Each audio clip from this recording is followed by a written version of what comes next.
Before the start of the LCS season, I made what I thought to be a grave mistake in being forced to draft Doublelift and Aframu onto my fantasy team. I'm now joined by Doublelift, who, against all odds, seems to be winning. Doublelift, what is going on? What do you mean, what's going on? Dude, their whole team just zerks me every game. It sucks. My fantasy points are, like, just disgustingly low. I'm not even joking. I'm so sad. But on the other side, you guys seem to be winning. This is kind of a bizarre thing. I mean, people keep thinking like, "Oh, CLG's here." I assume that you guys are just planning on dropping off at the end of the split. Yeah, pretty much. That's our plan, is pretty like win as much as we possibly can early in the split and then just lose when it matters. That's we've been very consistent, and we're just trying to keep that tradition ongoing. I believe at the moment you and TSM are now tied for first place after today. You face TSM next week. Everybody seems to be thinking like TSM is way ahead of the curve.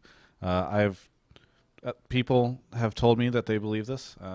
Other people that are part of the LCS scene that will remain nameless might be a coach. Either way, what do you think are your chances against TSM? Is it Loco? I can't say It's anyway. Loco. I have no idea. It could be anyone. TSM.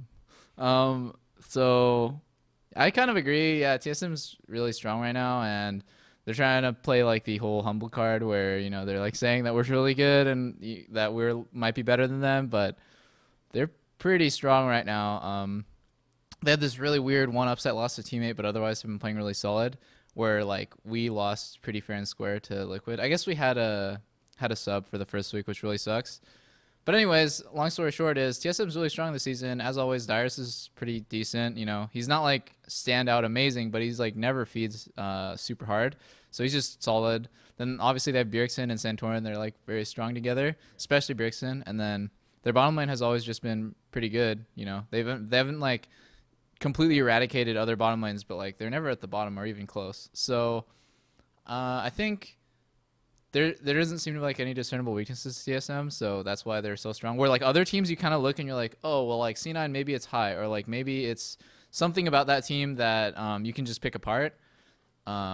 I don't know what people really think about CLG right now, but like coming from the inside of CLG, I can kind of like know what our weaknesses are and what our strengths are, and those are just things that we're working on. So right now, I feel like we have more weaknesses than TSM does.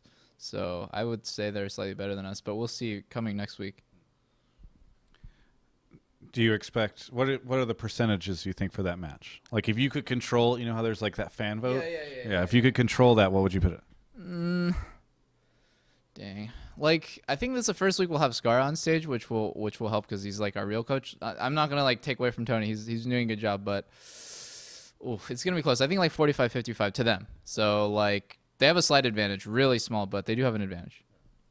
Speaking of picks and onstage stuff, Monte Cristo was tweeting that he felt like your pick and ban phase didn't go as well that match as it should have. Do you have any thoughts on the pick and ban phase, or do you agree with that at all?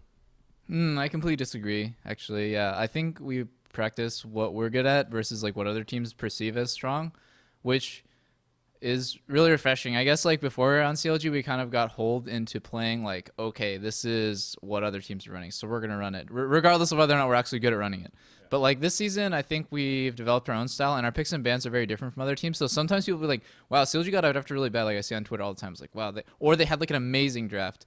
But it's never like, oh, their draft went okay, because they don't really understand the way our team functions as much as we do. So why is Matt tapping on our... Is that... That's just another. There's a door next to it. I think somebody was just like holding the door open. Okay, I got it. Anyways, yeah. So when it comes to picks and bans, I think outsiders won't really understand because we pick and ban very differently than other teams do. Now, there's been a lot of talk about Piglet and versus Keith, and I mean even before the start of the LCS, I did an interview I think with you where you were like, oh yeah, like.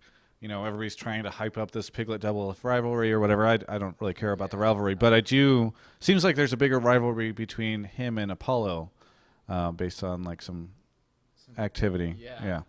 Now, but I do want to know what your thoughts are on him as an AD carry at the moment, and how he's performing in the LCS. Piglet's pretty good in lane. Outside of lane, hard for me to tell because I play my own game and he plays his own, but like it seems like he's maybe a little weaker than other ADs at the moment. I'd say like in terms of laning, me and Piglet are probably like a 9 or 9.5 out of 10. And then Sneaky is like a solid like 8 around everything. And then outside of lane, maybe me and Piglet are roughly like, I don't know, like a 6 or a 7. Like we have a lot of work to do to get up to the level of other ADs. Sneaky's, actually, I don't know. I feel like recently all I've been working on is my map movement, and I've been learning a lot from Sneaky and learning a lot from watching Koreans, and just talking to Scara has really helped me. So in terms of outside of lane, I think I'm tied with Sneaky, yeah. So my laning would be a 9, my out of lane would be like an 8, and then Sneaky would be, he's just like super good at everything, so he's got it down. Piglet, I don't know. I feel like people are they like have such high expectations of him because he's a world champion. They're like, oh, he's a world champion. That must means he has to win lane every single game. He has to get really fed. He has to get like a triple kill or a quad kill like every game, or else he's shit. So when he just does his job, or he just like goes even, or maybe falls a little bit behind, they're like, look at him. They like explode. You know, he didn't live up to the hype. Keith is better. It's kind of silly. Yeah, I knew that when he came, he was just kind of gonna be okay. You were a very strong proponent of Kalista whenever she came out, and we've seen a spattering of Kalista across the LCS. Caught playing her today. What are your current thoughts on her as a champion? She's pretty broken, but then Riot decided to buff Tristana, which is like honestly just one of the most toxic, terrible champions I've ever discovered. Kalista, I feel, is, yeah, she's definitely up there, like top 380 carries. You can blind pick her, you can counter pick her. She's got like great laning, she's got great 2v1, she has great team fighting. Like she's never really weak, except in like very specific situations where like some champions like Lysandra counter her. But yeah, now that Tristana's enabled for next week, I'm pretty sure Tristana will be banned or picked in like every single game. She's just like on another level of just like terrible champion to play against, because puts a timer on the game, takes no skill to play, like no skill shotting or anything like that. Has like 3 ways to escape and a resettable jump when you catch somebody out and they make a mistake. Like Tristana is just really dumb. But I know your original question was about Kalista, so I'll just say, yeah, she's super fun and super good. I highly recommend everyone plays her. This is the best, because I ask you about Kalista, and you're just like, yeah, I know. I really just don't understand at what point did Riot decide, like, all right, I think we should buff this champion and make her more cool. I was like, what? She's seriously like the most frustrating champion, not only to play because she's so boring and takes no skill. To play against her means that if the game lasts more than a certain amount of time, you just lose. Like, I'm just, my mind exploded when that happened. We're still talking about Tristana. I feel like as long as I've known you, you've hated Tristana. Yes, that champion is dumb. And people are like, Doublelift, why do you play her so much then? I'm like, because it's my job. And yeah. Because I like winning lane. Yeah. That's why. So yeah, okay, so Kalista, pretty good, but the real devil is Tristana. Yeah, Kalista takes skill to play, unlike Tristana. What do you think of her visual rework, Doublelift?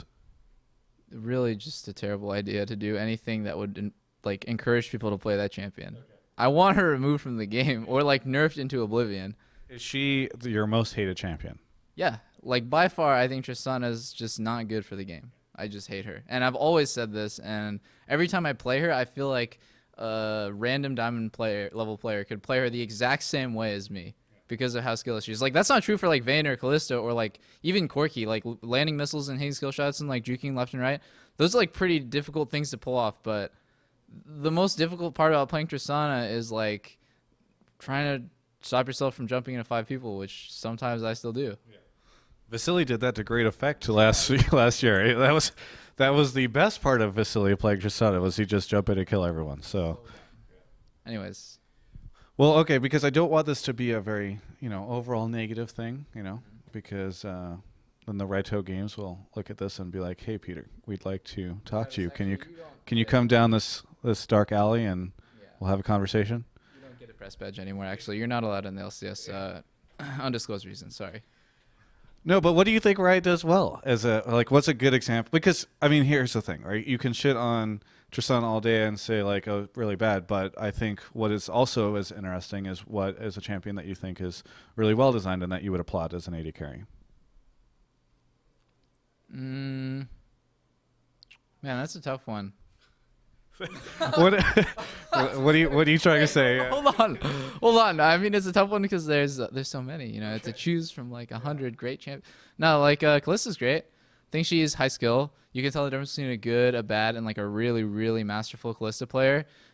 Requires like a lot of different dynamics. Like if you're a solo player, it won't work very well. But like if you can find somebody to play with and have good synergy with, like I do, then it's great. You know, it's really fun to play. When you fall behind, it's actually like it's a problem when you're behind. Like you can't just wait until a certain time where you're like really strong in the late game or something like that. So she's a little risky, has like great reward, is like super demanding mechanically, and like you have to be thinking about so many different things at once, like your ghosts, like your rend resetting, like whether you want to use your Q to go forwards or backwards, your ulti. It's just like so many different things you have to think about when you play the champion, and it makes it like really engaging and fun. Well, I think that this interview has been dangerously informative, so let's just go a little bit off of the deep end here at the end. You and I actually finally got to hang out last week for the first time in several months, as you know, both of us were very busy esports aficionados or esports entrepreneurs. I don't know what we want to say, but there was a series of photographs that we took that Esports Express later used in one of their articles, and I didn't know if you wanted to use the opportunity to address that situation. You also didn't tag me in the tweet that you made about them, which made me very salty. Wait, I didn't tag you? You just wrote Travis. You said Travis and I made some mistakes yesterday instead of at SOTL Travis. It makes you look like such a tryhard when you tag somebody, though. It's like I don't really tag anybody. You should know this by now, Travis. We've been going on and off for like 4 years now. You used to tag me. No, I didn't. I never tagged you. Okay, so you think I can't find a tweet in your past where you tagged me? Yeah, yeah. Very, very rarely.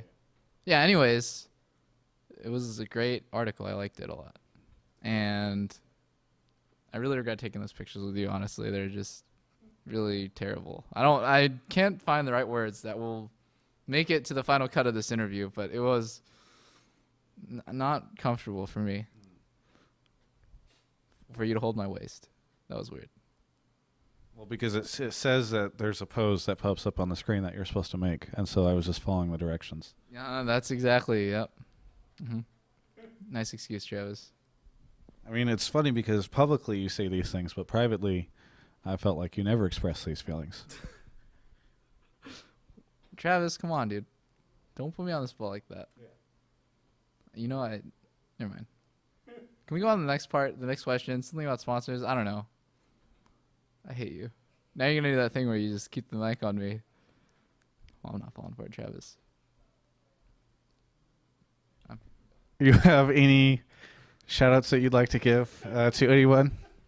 Yeah. Shout-outs to, obviously, our fans. And Riot for their great game and for supporting LCS. And to our sponsors, Razer, Twitch, SanDisk, Cellucor, Twitch, and iBuyPower. Boom!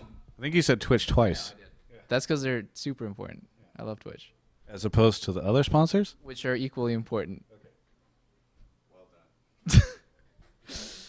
You can check the rest of our coverage of all things LCS at ongamers.com.